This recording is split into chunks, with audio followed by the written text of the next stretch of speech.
Welcome to Lugal's World. Today we have Brandon here, who's a tarot reader. I'm a tarot reader as well. We're going to be doing a reading on this famous girl. Something happened with her. So, Brandon, please tell me the neutral facts of the situation of what's happening, and then we're going to open up the ether and see what the tarot has to say about her and the situation. Okay, so the situation is, as the fact states, Gypsy Rose Blanchard was considered disabled and sick for her whole life. Then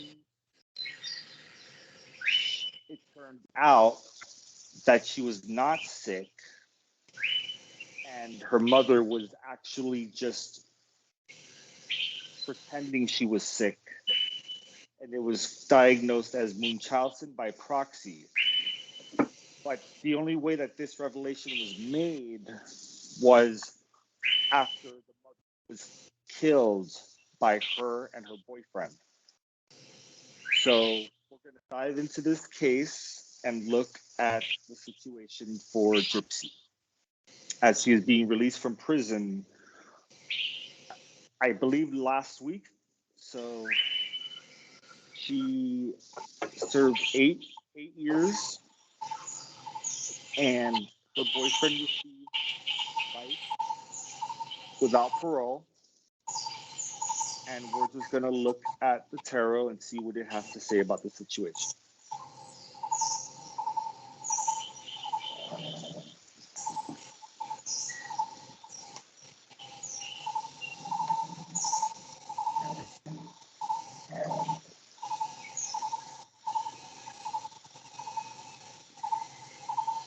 Okay.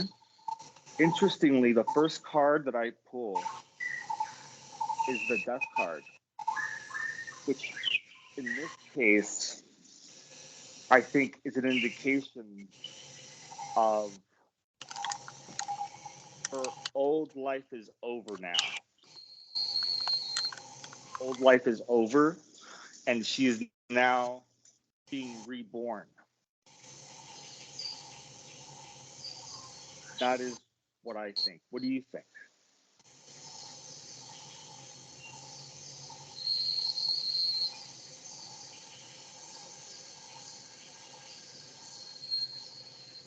Hello? Yeah, I'm waiting. One moment.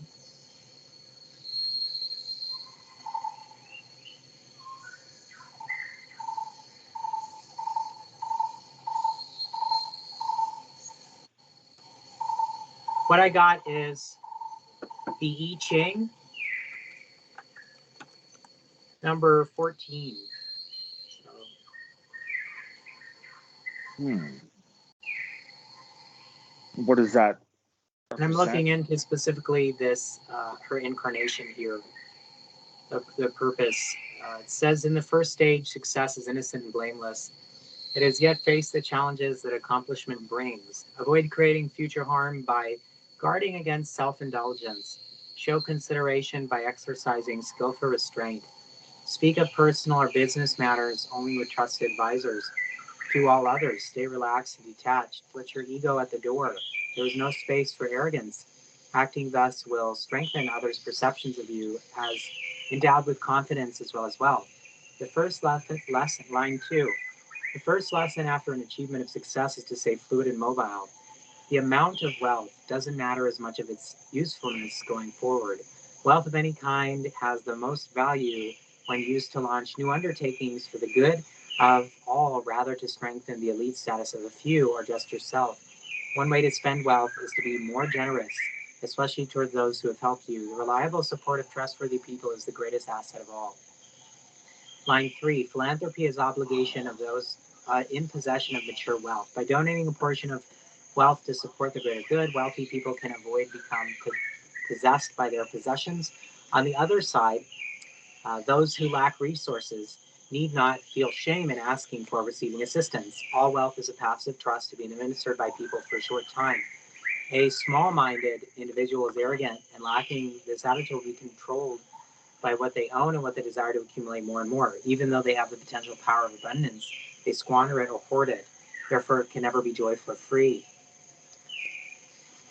Line 4, Okay. pride and envy have surfaced in your life. Let them go. Don't try to compete with others or project self-images. Competing with others' person's ego gets you nowhere. It is a supreme waste in time of energy. Consider the dilemma of average people who can soar with the rich and powerful. When dining with the elite, the poor person must sometimes pick up the check. Be willing to do so without hesitation or resentment. You'll remain free in spirit and equal of those around you. The person who is able to win over others by sincerity and a great sense of diligence always finds himself or herself in a favorable position. This applies as much as those great wealth and stature to anyone else. A combination of emotional honesty and personal dignity produces the best results. Those who can maintain such qualities, even while responding to improper behavior, have good fortune assured. You're blessed by divine providence. This is a time for improvement in every way. Supreme success goes to those who are in the world but not of it, who, in the fullness of possession of the height of their influence, remain modest and wing towards heaven. Providence help those who live with faith and gratitude. Other people help the one who is true. Those who have these qualities will be given more. So, what do you feel like this is saying about her, Well, it this seems like incarnation? it's implying that it was talking something in there about like letting go of the because she's become somewhat of a social media star right now. But I mean, she's not being flamboyant about it. You know, she's just it's a very delicate case, and a lot of people resonated with what happened.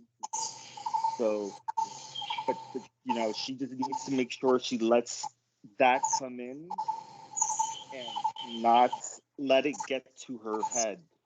I think that's the message specifically. Don't let the fame get to her because the people that are following her and supporting her possibly might be doing so because of their own morbid curiosities and whatnot, or it's just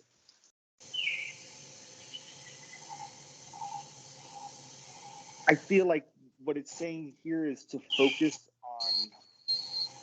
on yourself and to focus on purifying yourself and just keep doing that and not let um the world, the fame, or the infamy get to you, and you will be okay.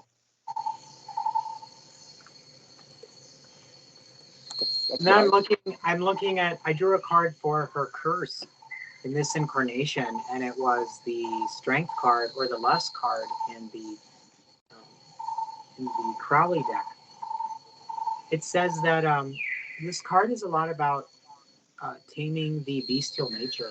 I feel like this murdering someone is a result in this situation. It seems to be indicating maybe she has a pattern of letting her lower chakras get the best of her because it came in the reverse position. Oh, it It's was strength in reverse. Okay. Yeah, so I think when we have situations like this, she's probably struggling with consequences regarding the lower chakras. Here's a little bit about this card in depth from the esoteric library here, from the book of from Vision and the Voice in Atu, Roman numeral 7. So this is the mystery of Babylon, the mother of abominations. This is the mysteries of adulterers, the doctrine, so forth. It is identical to that of the whole mysteries of purification, understanding itself through the experience of all possible imperfection. As explained somewhere else, for she has yielded up herself to everything that liveth, and has become a partaker in its mystery, because she has made herself a servant of each, and therefore becomes the mistress of all, yet can't comprehend her glory. So this is the element of fire. This is the connection between Chesed and Gevura, this benevolence and severity. The sign is Leo. So there's the expression of Leo is inverted. and twisted in a way. It's like the creative passion leads to enjoyment and fulfillment. The passion is expressed in a way that leads to non-enjoyment and an unfulfillment. So I think there's on the negative side of her life, there is insatisfaction, depression, weakness, with the lack of strength towards the lower nature that is tripping her up. That this is part of her, like why she's come in to incarnate at this time. It's really important is to really wrestle that the consequences and the effects of um, that energy. Would you like to talk about? Do you have any Yeah, insights? yeah. I think for a curse card, the strength in reverse, to me, that I mean, it sounds like her curse is the fact that she has no life experience really except being abused and then going to prison. That's it. That's her whole life. And now she's been released for 1 week. So that's I understand that it's going to take time for her to get to a place where she can be person or do the things that she wants to do. But it's the lack of life experience besides that of suffering. It makes a person weak, and that to me is what is strength in reverse.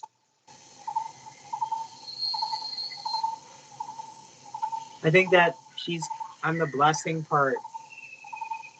She's learning self-love. She's learning about opening to life, opening up to people because of these like traumas, because of these situations. So there's, believe it or not, sometimes we have bad consequences, we have bad situations in our life, but it's actually karma working itself out. I like to see things in a redemptive, even the most horrific situations. It's karma processing itself. It's like if you're not ready to be open to others emotionally, you can work it through it privately, um, and those inward places. So yeah, I got that was the 10 of Cups in reversed. Was the energy that I got for the blessing in this life. It's always interesting to get a blessing card in reverse. Interesting. Yeah. So for her, it seems like it's not going to come easy. Like getting out. It's even though she's got like a lot of you know I think about 1 million followers or something like that. Like it's not going to be easy. It's not going to be easy, and that's a blessing in a way because she gets to continue to have the growth and challenges of life that the human should experience, just in a much less way than what she was previously experiencing. But it's like it's better that she's you know put into a position where she still continues to have the human experience, the journey, the hero's journey, essentially. Um, every person should be trying to get on that journey, and I think that that's what here the Ten of Cups in reverse is doing. It's saying you're world is your oyster, but at the same time, you to meet some difficulties. I think it's working through the emotions, working through detachment. Like 10 is that's a lot of emotions, the fullness of emotions. But if it's inverted, then you're learning through the negative side of it. It's a blessing in disguise because you have that receptive yin energy. You have there's a powerful yin energy she has to her emotions. And she has potential to tap into the divine mother aspect of herself. The keywords for this are the unbounded, freedom, peace, light. The way through the heart and body is the highest form of action. I feel like this incarnation, she's going to learn love. She's going to learn compassion, and she's going to develop her emotional body and learn balance that dichotomy between fulfillment and unfulfillment, emotionally, and balancing through these things.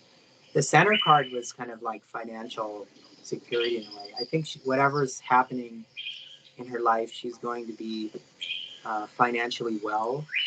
I don't know how that will manifest. I don't know where that'll manifest, but I think she's going to be financially well off.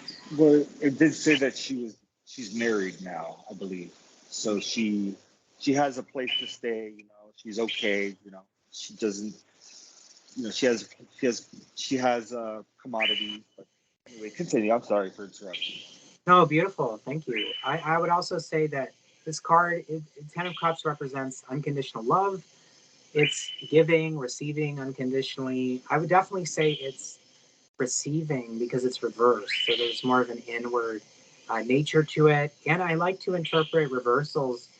I like to see them sometimes as happening later in life. I don't feel like the fullness of this will be fully manifested for until the latter end of her life.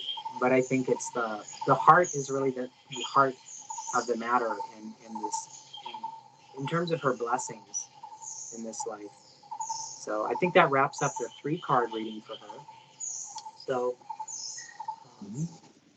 do we want to ask any more questions to the tarot about her? How does Maybe her future? what will be the decision from the court or something? What will be the decision? Well, if the decision was already made, she's been Oh, released from prison. She was sentenced to 10 years. She served her 10 years in prison, and now I believe she was released after 8 years. So, wait, she was how is her already in life? prison, you said, or Yes, she just? yes. Oh, She was okay. already in prison for 8 years, and she just got released last week. I'm sorry for not clarifying that. That's very significant part of this. I think that wraps up this reading for her. So if you enjoyed this reading, please like, subscribe, comment your thoughts, what you think about this court case, what you think about the reading in terms of do you resonate with it, and go and subscribe. Also, please book a session, support this channel, support Brandon. Go and book him for a tarot reading, book me for a tarot reading. Get 2 perspectives. We really bring the depth of esotericism, the energy of the occult, and bring things to light. Let's work together. Everyone have a beautiful night. So I'm gonna end the recording here.